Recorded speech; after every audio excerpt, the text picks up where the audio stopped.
Nicole Lim. I'm a third generation Chinese American. I grew up in the Bay Area and was born and raised in California. I went to school at Loyola Marymount University in Los Angeles studying film production. And when I was studying film production, I really wanted to share stories of how women, especially women of color, were portrayed in the media. I saw that in the news, a lot of times people in poverty, especially women, were portrayed as if they were complicit to their situation in poverty.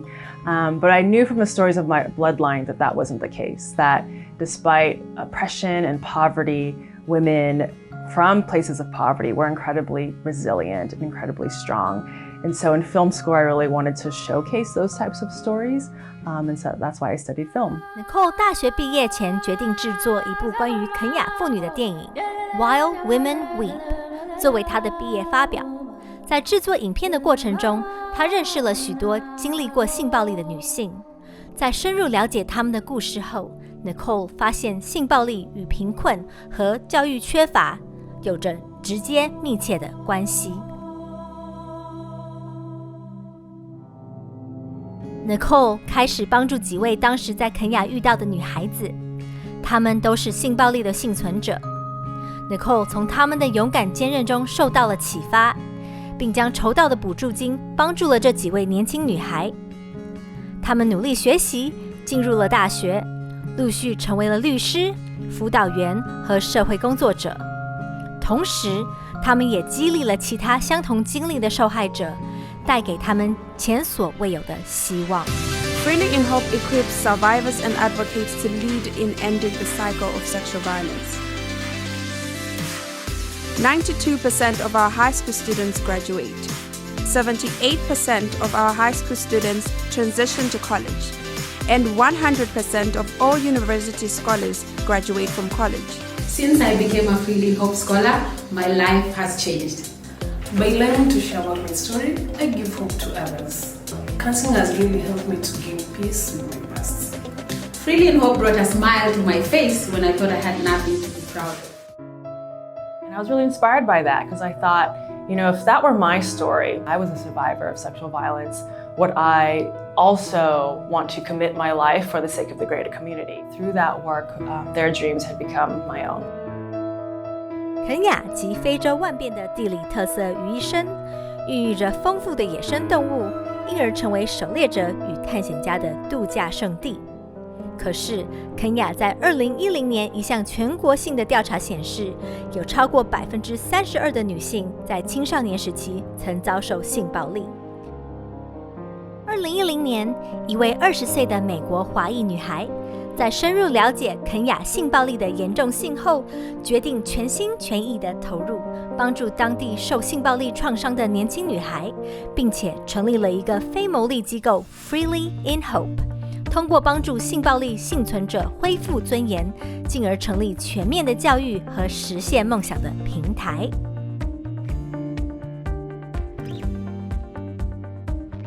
So I was really compelled to shift my career to starting a nonprofit organization called Freely in Hope that equips survivors and advocates to lead in ending the cycle of sexual violence. Freely in Hope 希望中的自由机构，为高中和大学经历性暴力的幸存者提供教育及领导发展机会，教他们创伤治疗、咨询技巧、公开演讲和促进策略，通过讲故事的平台练习领导技能。他们在社区中进行演讲和培训，并讲授性暴力预防。So in our outreach programs, we work with high school students, even children, to teach them about sexual violence prevention.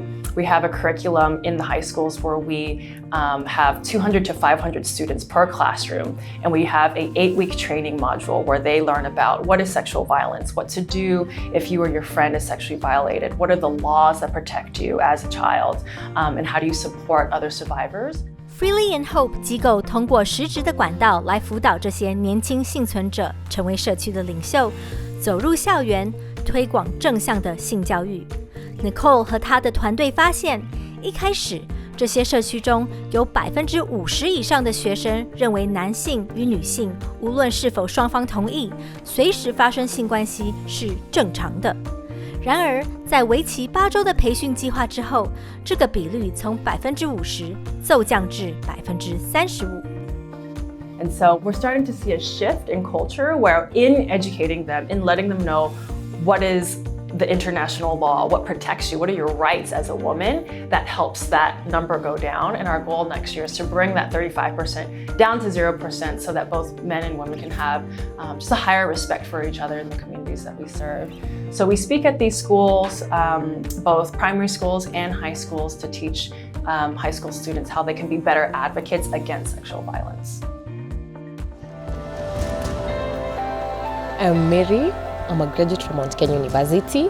I'm a lawyer, soon to be an advocate, as I joined Kenya School of Law for the Advocates Training Program. My dream is to become an advocate and through that help women and girls to achieve their dreams, to achieve that which they've always desired and all along thought they couldn't.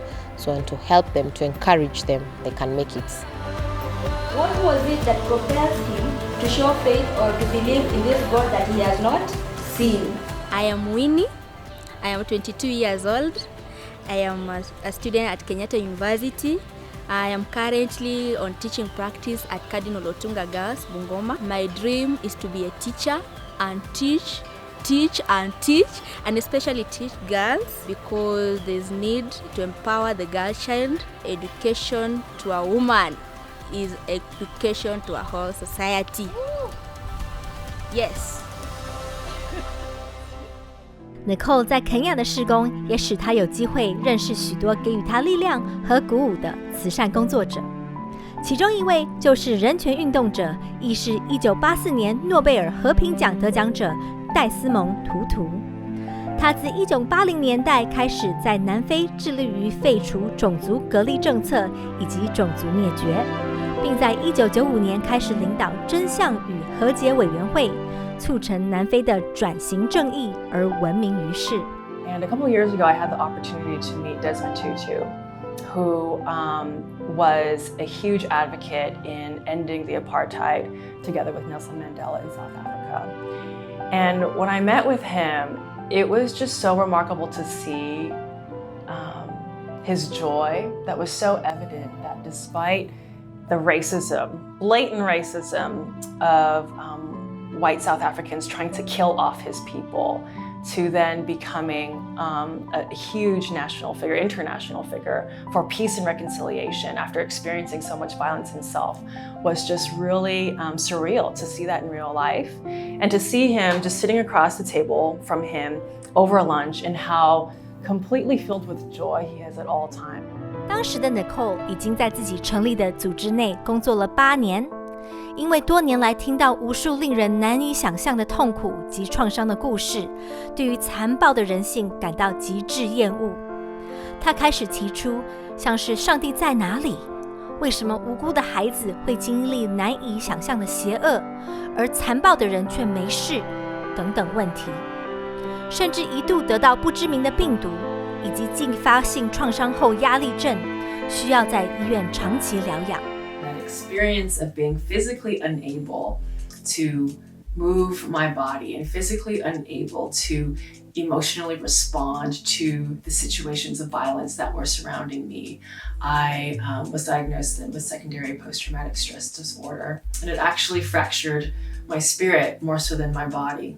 I lost 15 pounds, and I thought that I lost my calling in the process. 那时 Nicole 并不确定是否能继续经营 Freely in Hope， 而当她见到充满着喜乐平安的 Desmond Tutu 时，她充满了疑问。I couldn't help but ask him the question, like, how can I be like you when I'm 80 years old? How can I still pursue this work of peace and reconciliation and justice despite the violence that we see on a daily basis? How can I embody the same sense of joy that you have? And he very simply said, through prayer. The rhythms of prayer, the rhythms of breath, the rhythms of silence and contemplation that just allows you to be with the presence of God without trying to fix or to fight or to dominate. Just be and allow God to use you in that way. And so that conversation really helped me remember it's It's just being in the presence of God that allows us to simply be His agents of peace and reconciliation wherever we go. Nicole 在救世军的教派中长大，救世军 Salvation Army 是一个国际性的基督教社会组织。Nicole 在成长的过程探访了全世界各地许多的救世军营部。她大学时期也在肯亚的救世军营做了许多时间的义工。The way we got into it is through my grandfather. When he first immigrated from China to Vancouver, next to the bakery that he was working at was a Salvation Army church, tiny little Salvation Army church. And he was a Christian. You know, after working at the bakery, and my grandmother would go to church together. And it was at that church that my grandmother felt the call to become a Salvation Army pastor. And my grandfather was very resistant, but can't resist the voice of God for too long. And so eventually he knew that this was what his life's calling was supposed to be.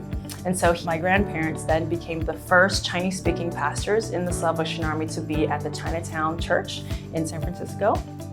救世军的座右铭是心敬神，守住人。Nicole 秉持着这样的生活理念长大，跟随着外公、外婆以及救世军的传统，通过帮助和服务穷人来表达信仰。Nicole 的外祖父 Chag E 是前美国旧金山唐人街救世军军营的主席，担任主任牧师长达35年。直到1996年退休后被差遣到中国的云南成立救世军营。他在2003年出版的自传 For My Kinsman's Sake 为了我的至亲广为人传，被列入近代海外华人基督徒历史，并时常受邀演讲，受到各方人士的敬爱。退休后 Nicole 的外公回到了中国为偏乡服务，他时常会寄给 Nicole 当地的人事物的照片和简短的分享。有一次，他寄了一张小女孩的照片给 Nicole。This picture of this little girl. She was about 11 years old and around the same age as I was when I received the photo. And he wrote beneath the photo, "She reminds me of you." And I remember seeing this image, and it wasn't until about a decade later where I realized that story could have indeed been mine. My grandfather served in the Salvation Army for 35 years, which is close to the world record in Salvation Army history of the longest term of service. I think he's second place, but for his ministry, he also received the highest award from the general, and he was gifted this honor as being a pastor for so long in the ministry. In part of that 35 years, he also raised tons of money to build a hospital in China. He raised money for disaster relief in Mexico, and also during the earthquake in 1989 in San Francisco, he raised tons of money to help rebuild the city as well. And so he's been known for his relief efforts, for his advocacy efforts, for his fundraising efforts all over the world, from China to Mexico to even the States. 我的外孙女儿，她是一个了不起的女青年。当我一个老人家，看见她的长成，其实感觉到很开心，因为她这个时代的生命的意义的看法，和普通人不一样。最重要的，她怎么样的人方面那种同情心，她看见贫穷的人，他也给他们拉一把，把那个福音好消息介绍给这个社会，所以我当然感觉到 very proud. So after I got sick, I moved back to the Bay Area from Los Angeles, where I was living at the time. And I moved back to that Bay Area because I really needed to be closer to family to heal. And I would visit my grandfather as much as I could and spend some time with him, have a meal with him, drive him to his doctor's appointments, drive him to the grocery store if he needed to. And every moment I spent with him, I really relished because he would always say exactly what I needed to hear in that moment. I remember one time we were there and he was just reading the Chinese newspaper, flipping through the pages. And as he's reading these stories, he's reminded of the poverty that he's been through. And he would tell me a story of how in war his mother sewed a piece of zhong to his jacket. and said, "Only eat this dong if we get separated, and that will be your last meal." And he would tell me the story as he's eating xiulongbao, and he's like, "That's why I'm so happy, just to eat and to have meat, because I know what it's like to have nothing and to be at risk of separation from my family forever because of the war." And he would also say, being joyful in all circumstances is what has kept me going in my ministry. That's why the little things, eating xiulongbao, eating duk, eating pork, it's all great, you know, and it's just like seems very small, you know, but as I watch him in his old age and knowing the hardship he's endured, seeing him just live a joyful life and make all of these jokes all the time, it really helps me see that there really is joy in the midst of despair. And when he gives me this advice, he's not giving it to me as advice. He's just telling parts of his story with me. And that's actually what has kept me going to try again another day. 4年前 Nicole 遇到了一位名叫 Lydia 的女孩子，她当时才19岁。她以自信勇敢的态度陈述她在社区中学中如何帮助遭受性暴力的朋友得到医疗，走出伤痛，并且在学校成立反性暴力社团的经验。I was just so amazed at her ability to have so many incredible ideas for the sake of bettering her community that I designed a completely new program for her called the Fellows Program, which allows her to work with our organization while concurrently go to school.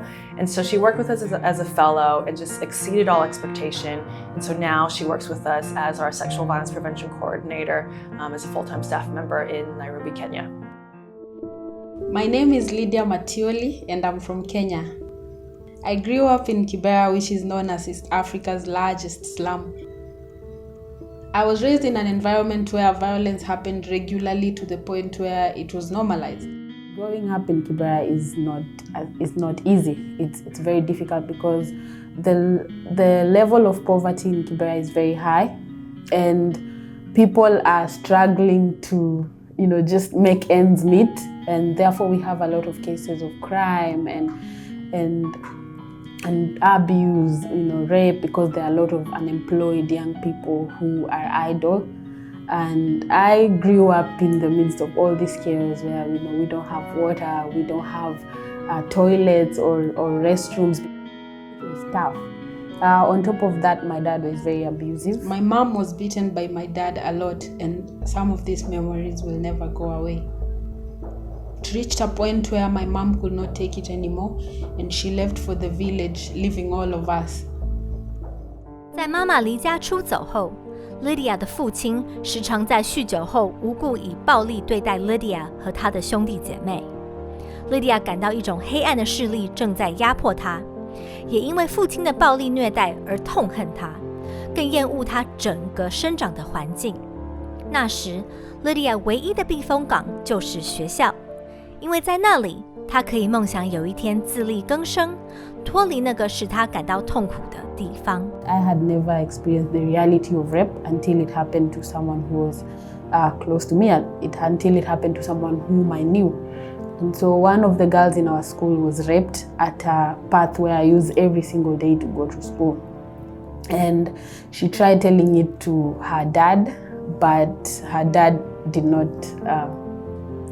believe her. He did not at all. And so she decided to keep it to herself. And the only way I got to notice was when she started developing some rashes, some black spots all over her skin because she was infected and she had no idea how to respond to that. Lydia 当下便告知学校的总理，并且带她的朋友去了医院接受治疗。可是学校的长官却选择了沉默。在一个欺善怕恶、男人当道并且不讲理的社会中，谈论性暴力就像一个禁忌。人们选择沉默，无视性侵犯的邪恶和造成的伤害。 While in high school, I met girls like me struggling with issues like violence, abuse, and poverty. we didn't have anyone to share with. So when I was 16, I formed a club at school. I created a safe space for all the girls in my school where they would come and talk about some of the things that they were struggling with, the same way I was struggling with, my own different stuff back at home. And so that's how my passion for having the club grow from 16 girls to 20 girls to 40 girls to 60 girls. And by the time I was finishing high school, I had like all the girls in our school. It was all the 300 girls in our high school. 高中毕业后 Lydia 应征并且加入 Freely in Hope。她设计而且传授提防性犯罪教育的高中课程。在教导高中生时， Lydia 意识到许多性暴力的幸存者在他们还是孩童的时候就已经受到了侵犯。她发现预防性侵犯得从儿童教育开始。Like I said, culture makes it uncomfortable to talk about these things. And so I started coming up with songs and art that will teach children about, what is good touch, what is bad touch, what are the feelings and the emotions, when someone does this to you, how does that make you feel? Now as Freely in Hope Sexual Violence Prevention Coordinator, I want to continue designing and implementing programs that will teach the communities how to prevent sexual violence throughout Kenya so that violence is no longer normalized. Every week, I speak to hundreds of high school students to educate them about how they can take a stand against sexual violence and create a safer Kibera. I want to be a mentor and role model for other girls in my community who are survivors of all forms of violence by raising advocates who want to make a difference. I believe that if every single one of us stands together, we can create a new normal, one that provides platforms for women and girls to lead in our world. 针对女性的性暴力不仅是非洲部分地区的问题，更是全球普遍的病症。世界卫生组织公布的全球估计数表明，全世界约有 35% 的妇女在其一生中经历过身体或性暴力。当男性有着男女不等的价值观，童年时期有过被虐待的阴影，再加上过度使用酒精，就很有可能对弱者实施暴力。如果整体社会也有不平等的性别规范，国家普遍贫困，教育程度偏低，性暴力也会更泛滥。相对的，世卫组织也有数据表明，反性暴力的教育推广、倡导、辅权咨询以及干预措施，再加上家庭访问，就能够预防或减少一个地区的性暴力行为。In Freely in Hope, we want to raise up young women who are in the community, in the rural villages, in the slums, raise them up to become leaders in the community because we believe that the most oppressed have the potential to actually become the most powerful leaders in the communities because when they're the leader, all these little kids are looking at them like, wow, if you made it, I could make it too. I am strength. I am hope. I am a conqueror. I am a leader without limits. Grandfather on my dad's side came over with $5 and started just cutting hair for people. And in that, he put all six of his children in university. So remembering that they came over with nothing, and I think for me, being a third generation, seeing the poverty of my grandparents, me as a third generation person is now trying to reconcile what does that mean in terms of the poverty of my grandparents, the wealth of my parents, and what is my responsibility. 作为第三代的华裔美国人 Nicole 见到了第一代移民所经历的穷困和辛劳，也品尝到了苦尽甘来后第二代美国华人在适应美国环境、继承华人文化、努力向上后而得到的辉煌成就。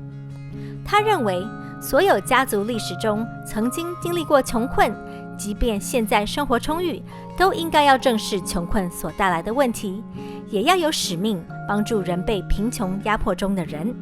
Because we're only 2 generations out of poverty, we have a responsibility to go back into the poverty to ensure that others are also liberated from the same oppression that we were once in. Just because we've been liberated to some sense doesn't mean that we're all liberated. It means that we can do more for others.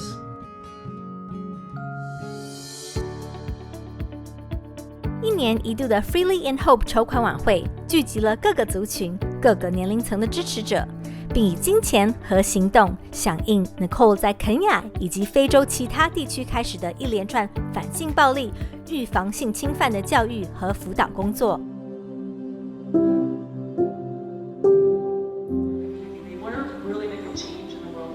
Change agents that can get out of Kibera and do something with their lives, with their education that will somehow impact the community.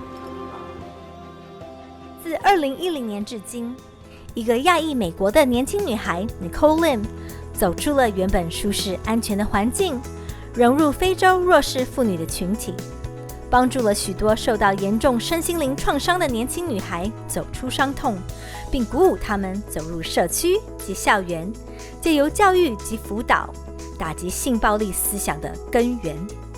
Nicole 活出了非凡的人生，也是值得学习以及被表扬的典范。